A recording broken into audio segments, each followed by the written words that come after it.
cara atasi bagaimana agar salary ujroh menjadi menarik? Apakah dibuat persentase yang standar atau gimana? Kira-kira seperti itu ya, Bu Lisda pertanyaannya. Ya, jadi ya kalau di kami, Bu Lisda, itu siapapun yang bawa closingan dapat fee-nya, dapat ujrohnya, ya. Bahkan untuk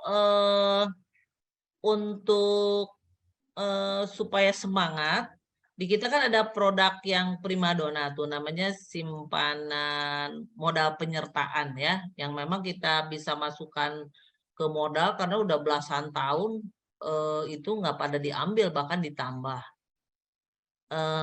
itu, dan bisa kita pindah ke simpanan pokok simpanan wajib khusus menurut dinas katanya boleh ya, supaya benar-benar jadi modal tuh. Kalau setuju tentunya dengan itu selama dana itu nongkrong di kita, orang tersebut yang bawanya seperti dapat passive income kalau di sini. Misalnya yang 1 miliar, saya pernah bawa 5 miliar. Fee-nya misalnya dari 5 miliar itu dapat kurang lebih misalnya nih 2 juta misal ya. 2 juta. Nah, selama dana yang 5 miliar ini nongkrong, 2 juta tuh terus dapat di luar gaji. Per gimana itu? Per bulan? Ya, per bulan. Oh. Ya kan dari 5 miliar ini kita dapat berapa lembaga? Di-share-kan cuma 2 juta kan dari 5 miliar misalnya rata-rata di setara 2% dari 5 miliar dapat berapa? 100 juta, ya kan? 100 juta di-share-kan aja misalnya cuma 2 jutanya untuk kan itu perlu pemeliharaan, enggak? Kadang kita ketemuan, yuk kita ketemuan Bu di tempat kopi mana kita traktir kan, itu untuk maintenance juga kan, entertainnya ya, untuk pemeliharaan. Nah itu dana itu ada terus. Nah terus ada lagi yang lainnya, teller misalnya bisa masukin 1 miliar, dapat tuh dia setiap bulannya tuh 1 miliar tuh berapa gitu, karena dia harus maintenance, makanya bisa sekian puluh tahun dana tuh ada. Jadi nggak masukin diamin itu nanti diambil. Iya Bu. Artinya kita boleh ya istilahnya memberikan ujroh kepada siapa boleh. Boleh.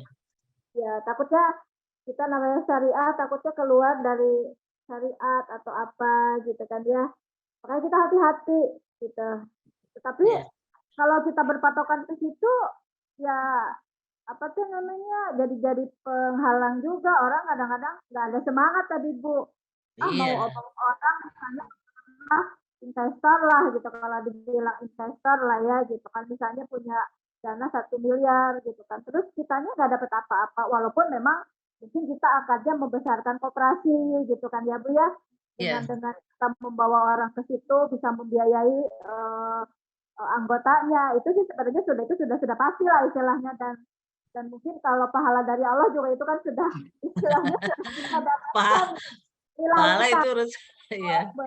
Maksud saya, nah tapi di luar itu, apalagi tadi sudah disebutkan kalau kita melobi orang itu tidak semudah itu, perlu pendekatan, mungkin juga kita traktir di restoran dulu gitu kan, berbagai macam cara ya Bu Eti kan, ada modal yang dikeluarkan. Betul. Ya makanya saya bertanya kepada Bu Eti, bagaimana, apakah boleh gitu kan, misalnya mungkin tergantung kebijakan koperasi itu sendiri ya untuk ujrohnya. Betul. Iya. Kalau di kami karena pada semangat karena ada jelas. Makanya kenapa harus diselaraskan goal perusahaan dengan goal dia. Kalau misalnya goal dia tuh pengen ada tambahan income bulan ini 2 juta, ya kejarlah simpanan penyertaan sekian gitu.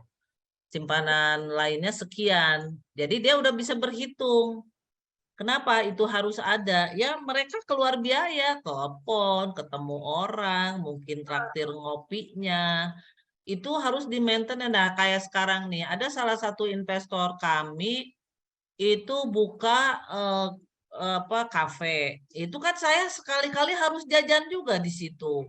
ketemu orang tersebut, ngajak orang, Bu Eti ajakin dong timnya ke sini jajan di kita. Lah, kita kan dapat ujroh, ya keluarin lah buat itu supaya seneng ya anggota penyimpan kita. Itu harus ada, makanya awet seperti itu, Bu.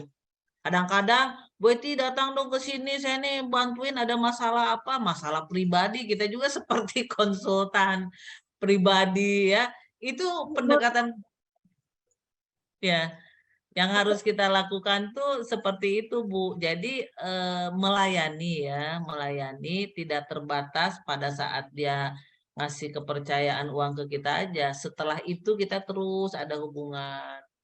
Sakit, kita segera tengok ya.